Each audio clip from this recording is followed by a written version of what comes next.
All right, hi guys. This is kind of your nitty-gritty to English literature in approximately 20 minutes.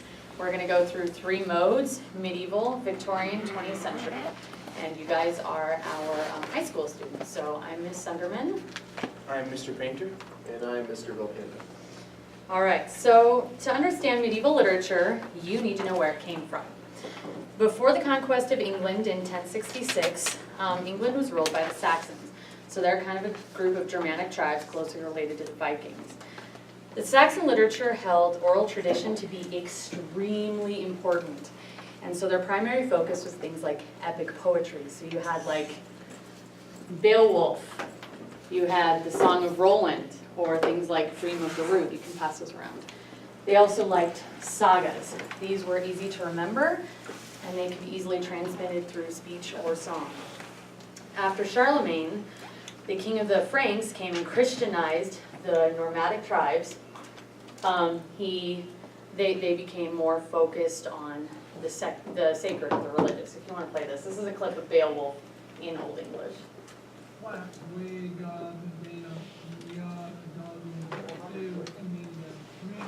Hutha Athalingus, Elin Fremidon, Oft Schild Shaving, Shadan Athreat. All right, so when, and their language was Anglo-Saxon. When William the Conqueror came in and took control of England from the Saxons, that all changed. Suddenly the court language became French. They introduced a secular influence, so non-church, and they added a different genre. So all of the court documents and court literature was written in French, and this started to bleed down into the streets. So now you have French mixed with the Anglo-Saxon of the people, with the Latin of the church, and it became something known as Anglo-Norman. At this point, there was absolutely no standard in your language. Things could be written in anything. In addition, the Normans brought the Romance genre in. And when this genre hit, the French notion of fin amour, which is more commonly known as courtly love. Courtly love combined the code of chivalry, which was a code of ethics for knights, and prescribed behaviors for royal ladies and their champions, so their knights. As with the knights' allegiance to their liege lord, they lived to serve their lady, which would usually end in an adulterous affair. However, due to the chivalric code, this brought many issues. And this is, by the way, this is actually Sir Gawain and the Green Knight, written in Middle English. So one of the most famous relationships in this period is Chrétien de Troyes' relationship between Lancelot and Guinevere. So this shows you what happens with courtly love. As a way to combat this notion, the knights were told to show devotion to their lady as they would the Virgin Mary. However, with the inevitable end of a proper courting, this is not very good to think of her as a Virgin Mary. One of the well-known works during this period is Sir Gawain and the Green Knight.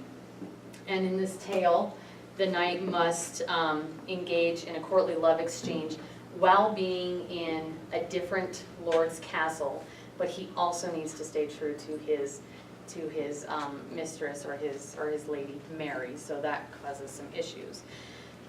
So the secular and the sacred really clash during this time. And around this time period, Geoffrey Chaucer enters the picture. While he wrote many works, most notable is the Canterbury Tales. And in many ways, the Canterbury Tales is a commentary on the church, the concept of courtly love, and the plight of the average Joe.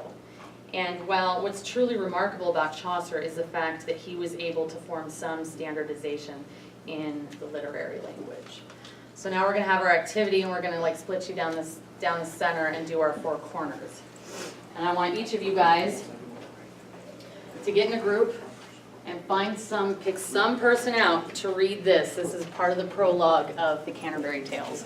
And stand up in front of class and read it to us. Just stand up and read it to us.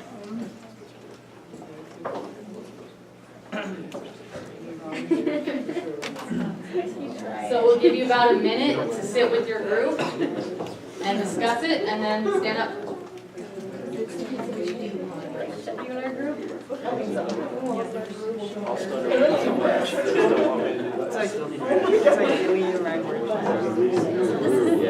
We already did it. None of us know how to say it.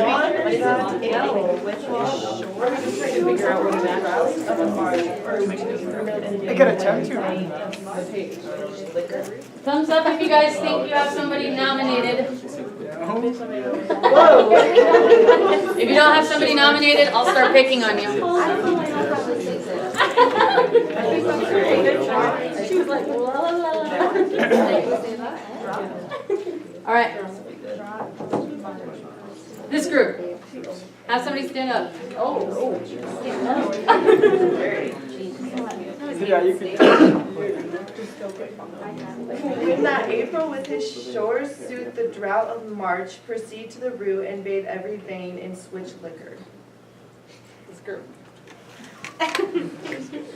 One night April with his shores soothed the drought of March, pursed to the root and bathed every vein in switch liquor. There's one over here. One that April was the shore soothed and the drought of March, pressed to the root and bathed every day in sweet liquor. All right, this one. When the apple with the shores soothed the drought of March, perched to the root, bobbed every vine and swished the core. All right, here's what it sounds like. Oh, man. One that April with his shores sorta, the drought of March hath perced to the rota. All right, we had, you could choose to, if you go to the previous slide, you can, or the next one, sorry. You can attempt to answer it, or you could stand up and either choose to answer it yourself, either way, what you think it's saying. If not, I can tell you, it's optional whether you want to try.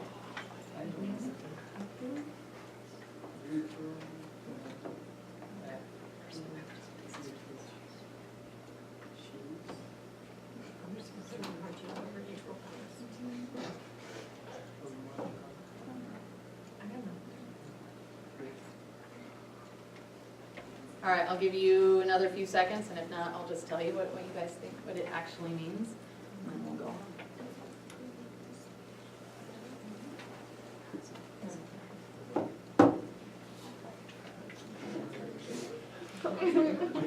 Okay, I'll just give it to you guys, because this one's hard. It's crazy. It's when April, with his fragrant showers, soothes the dryness of March has pierced to the root and bathed every vein in sweet liquid. How many of you would have guessed that?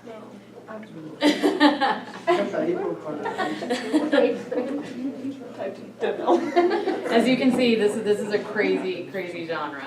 And the theme of courtly love actually did continue to follow English literature, even into the present day, and Tommy's going to talk to us about its impact in Victorian literature, social issues, and gender roles. Alright guys, so I'm going to do Victorian literature for you, and this was a time of Queen Victoria's reign from about 1837 to 1909, and this was known as the Golden Years, so it was an era of a lot of peace and prosperity, and there were a lot of income went up, trade went up, so this was the Golden Years. Also, during this time, a lot of the cultural values, there were a lot of moralistic values, and they were pretty strict, so this could be anything from the class, early on, like the class system, so your upper class to your lower class, or this could be anything from how you talk to people, how you dress yourself. Also, this was a time shift from, not a time shift, sorry, this is a time of a lot of political reform and voting reform. So there was a lot of, there were poor work conditions, and there were a lot of unfair ways that the politics were being brought about. So yeah, these are some important terms in vocab that we're going to go over, and this is the Reform Act of 1832, and pretty much this was just an act that would aid the people in making the suffrage process and the political process a little more fair, and this was mostly accessible from the middle class because things were starting to change for them mainly. And the problems of the system, like I said, include unfair work conditions, and at this time a lot of only white males who owned land or were respected in society could really vote, so that was a very small amount of the population, so they wanted to try to increase that. And there's also the Pax Britannica, which is a political and societal shift from like royal absolutionism more to like libertarian ideas. So this included like freedom of thought. A lot of people came out with like individualism, and a lot of new artistic values were coming out of this, and it kind of changed the literature in and out, so that's why I'm going over this. And then there's also Victorian morality, which is the ethics and kind of the codes that a lot of these people followed, and this is near more the beginning of the movement. All right, so everyone get out their phone, and if you're on your app on your iPhone, like just pull your texting out. So this is polls everywhere, and basically you can do any question you want, and you can have anyone text it in the class. And so you text this right here to that number to join. And that will take a sec.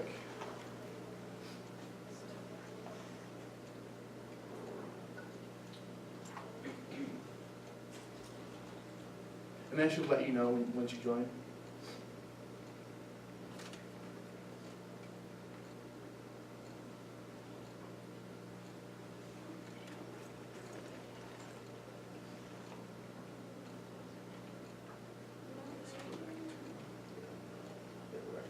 How many of you got it? Thumbs up if you're there. All right. All right, so go back to this. Now, I want you guys to guess. So now you text back, you reply 1, 2, or 3, just that number, and go ahead and take a stab. So 1 is 85%, 2 is 33%, and 3 is 68%. Let's see what you guys know.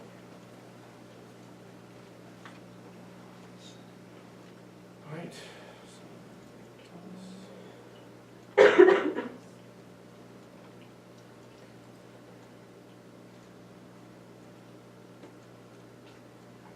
Mine says Pacific activated yet.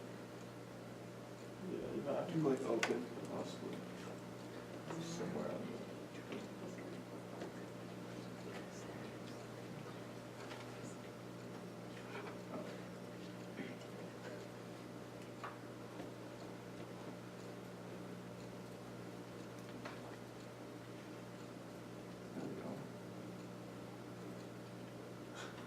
Okay, that's all right. It's not a big deal. Okay, just yell out what you said. Just yell the number, or give me a thumbs. Okay, it seems like we see mostly 2s, and you guys are exactly right. It was 85%. Oh, 33%. Whoa, no, I'm so sorry. It was actually 85% of this time was the middle class, so that's why you have the Reform Act, and like the majority of the population really wanted to get past this, and I'll explain more of that in the next slide. So this is what they were kind of fed up with, this Victorian morality, and some of that would be, so in the home, men bring in the money, and they kind of command the household, and like it's very strict values. So then the woman would be like the cleaners, like I know that sounds really bad, but this is how it's really described, and they would be like the nurturers, and they would just do anything for their man really to like make him happy, and it's very one-sided here. And then so royalty was decided usually by bloodline, so you know you have your kings and queens, Queen Victoria, and with this there was a really strict class system. So you have the upper class who saw kind of working as an idleness, so they thought, okay, we don't have to work, like they saw idleness as a virtue, so like from God, that they were just so special that they don't have to do anything. So that's why 85% of the class of the population was fed up with that, and they believe, like, you know, you reap what you sow, you should get rewards for how much you put into things. So this is the historical shift from agriculture to industry. So this opened up a lot of fields, so that could include like a lot of fields in science and mostly things around science, actually. All right, so this is what I was talking about earlier, some of the gender roles, and this is actually, there's a philosophy to this called separate spheres, and it's just more detail about that. And then at the peak of movement was where more of this individualism came from, and this is where people wanted to speak out more about the voting. So women at this time, they were expected to get some education now, or they were supposed to, know how to talk well in a conversation and conduct themselves nicely. But they still, a lot of people still believe like men had intellectual superiority, and some doctors believed that if women studied too much, that'd be bad for their ovaries, which is just ridiculous, but yeah, that's how it was. Alright, so we're going to go on to Victorian poetry, and that in Victorian poetry you have a lot of rich imagery and symbolism, rhythmic quality, so meter, so rhymes, and it kind of has a bounce to it. And then there are themes of faith, loss, and romanticism, and then explored a lot of the social values, so voting, love, all those things. And then there's also naturalism, which is, that was believed that actions were controlled by uncontrollable forces. So at the beginning of the movement, like divine virtue and how people didn't have to work.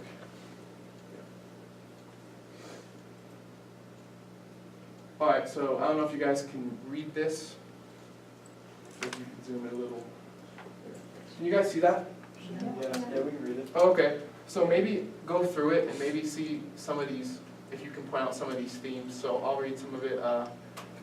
There has fallen a splendid tear from the passion flower at the gate. She is coming, my dove, my dear. She is coming, my life, my fate. So, in this first 4 stanzas, do you guys see anything in particular?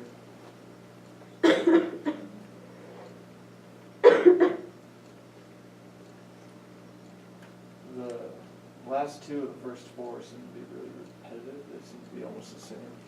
Okay, so you And mean like in rhyme? yeah, right. Oh yeah, for sure. Then there's obviously my dove, my dear, so that's more into the courtly love that she was talking about. And then when it goes later on, it talks about the white rose weeps, she is late, and the red rose cries, she is near. So that's another theme, symbolism, and how inanimate objects, that's also personification, can maybe take on emotion, not emotion here, but they're obviously talking, so, yeah.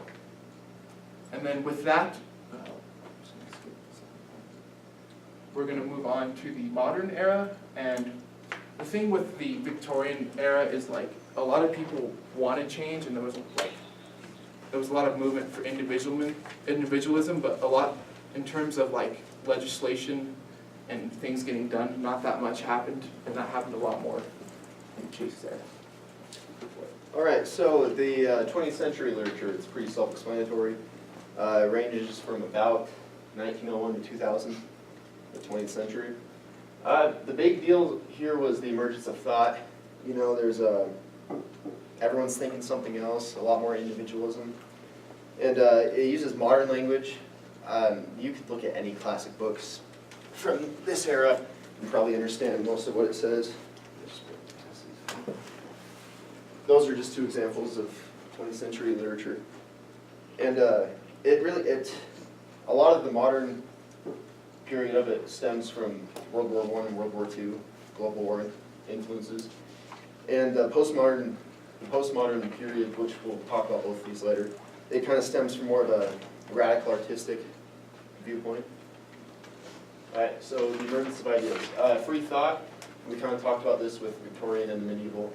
Everyone's roles, how society acts. But yeah, this is free thought. Everything's being a lot more opened up for interpretation. Gender is less traditional. Women are out there being artists, writing more, certainly more than they would in these 2 eras. And the religion, it's kind of split down the middle in terms of God or a higher power with 20th century literature. There's a lot more inspiration from God and inspiration from a doubt of a higher power or a deity. And the society, there's a changing society. Oh, that's okay. There's a changing society. From modern, it was a lot of war, horror, and further paranoia. I mean, everything's dark, bleak, nothing's good, really. And then postmoderns kind of just throwing their hands up. They're saying, it's okay. They're just saying there's no use in anything, a lot of the time. If you look at the books, you can kind of see the difference. Just if you just want to look at the covers, the postmodern one is the more far out there, colors everywhere. Yeah. So global war and modernism. It reflects the horror of war. This was it inspired and influenced a lot of people. I mean, who wouldn't be affected by the World War I, World War II? But big writers from this period were F. Scott Fitzgerald and Gertrude Stein. Does anyone know the most famous book that F. Scott Fitzgerald has written? All right, just make sure you guys were paying attention. All right, radical movement and postmodernism. This is really where the boundary breaking comes from in terms of, I guess, expression is one way to say it. And there's a lot of anarchy, it's distortion from tradition. Everything is up to what the writer thinks. It opened a lot of doors, the radical movement and postmodernism. It kind of reflects the world's absurdities, paradoxes, ironies. There's nothing was off limits, more or less. Drugs may have been something to do with that. There was a lot of inspiration from narcotics, drugs, anything that alters your mind was actually used for art. In a way, in this period. And if you look at one of the books that are handed out, are William S. Burroughs. He was a big postmodern writer. And then we head into contemporary. It's more of a type of subcategory. It's not really a movement as much as the other two, but it's kind of more of a time period that you throw in books anything after World War II, more or less. But it does include most postmodernism because that was more of the time, this was after modernism. There'd be a lot more radical thoughts and movements. This is kind of where we are now. So we wanted you guys to start thinking about, I guess, how all of them intersect. And so like where you see in medieval literature intersecting with them in Victorian and 20th century, and start yelling out some ideas, and Chase will come up there. All right. So like what do you see as similarities in some of them? It can be with themes, styles. Romance is pretty universal across all Oh, yeah. ages.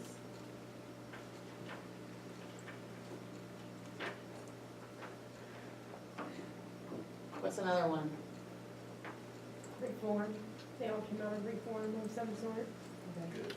Reform.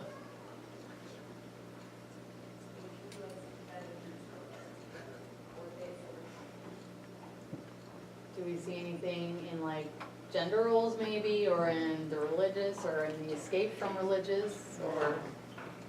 I would say from the same entertainment, since the beginning, it seems like they always want to entertain the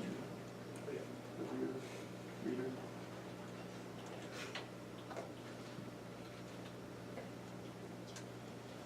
What did you see as distinctly different in like 20th century, that you didn't see in anything else? Let's think about themes or even language. War played a big role in 20th century. And I mean, as opposed to the other ones, feminism and like feminist movements kind of had a role for the first time in 20th century. All right, good. What do we see about Victorian? So yeah, I don't know if this goes to medieval too, but a lot more proper, if that's the right word. You could, yeah, I would argue that, In relation to 20th century, both Victorian and medieval. yeah.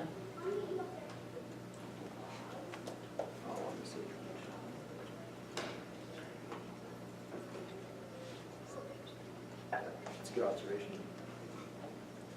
Did you notice anything else that you want to add to our diagram? Both the medieval and the Victorian were set in, instead of just like a paragraph form, it was more poetic. Yeah, that's a good one. Okay. Where like 20th century could be far more like free form and a novel. So.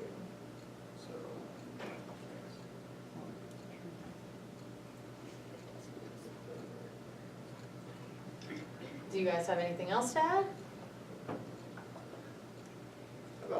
think specifically for the Victorian era.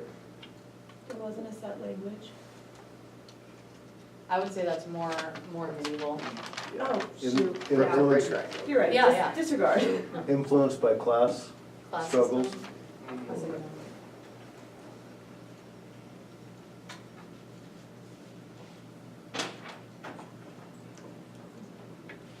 Even gender, I think Jesus talked a lot about that, being gender. So we put that in Victoria's. right? Yeah.